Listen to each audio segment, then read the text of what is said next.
الرحمن الرحیم۔ حضرات گرامی، شب قدر گوہر آبدار ہے جس کی آگ کی کسی میں تاب نہیں۔ مسلمانوں پہ ایک عظیم احسان ہے، ایسی رات جس میں ایک عبادت کا ثواب 84 سال کی عبادت کا ملتا ہو۔ ایسا فضل، ایسی قدر اور ایسی نعمت کہاں ہوگی؟ اس لیے اس رات کی حد درجہ قدردانی امت کرتی رہی ہے۔ یہ رات کب ہوتی ہے؟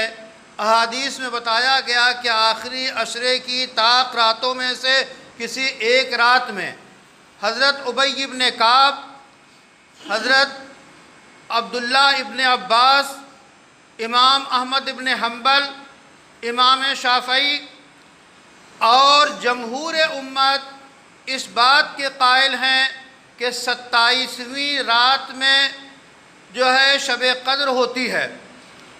ام المومنین سیدہ عائشہ رضی اللہ تعالی عنہا نقل کرتی ہیں کہ میں نے حضور صلی اللہ علیہ وسلم سے پوچھا کہ یہ رات میں پاؤں تو کیا پڑھوں؟ تو آپ نے تلقین فرمایا، اللہم انک عفو تحب العفو فاعف عنی۔ اے اللہ، آپ سراپا معاف کرنے والے ہیں، معافی کو پسند کرتے ہیں، تو ہمیں معاف کر دیجئے۔ یہ ننھی سی چھوٹی سی دعا ہے، بخاری اور مسلم میں یہ موجود ہے۔ شب قدر میں یہ کثرت سے پڑھنی چاہیے، یہ باقاعدہ منقول ہے۔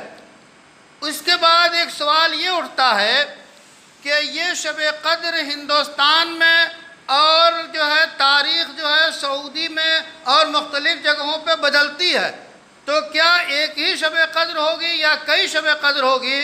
تو اس کا جواب بہت واضح ہے کہ جس طرح عید جو ہے کم سے کم 2 ہوتی ہے، اور جتنی عید کی خوشی ہندوستان میں ہمیں ہوتی ہے اتنی ہی عید کی خوشی سعودی عرب اور اس سے ملے جلے ممالک میں ہوتی ہے، تو مستقل عید ہوتی ہے، 2 عید ہوتی ہے۔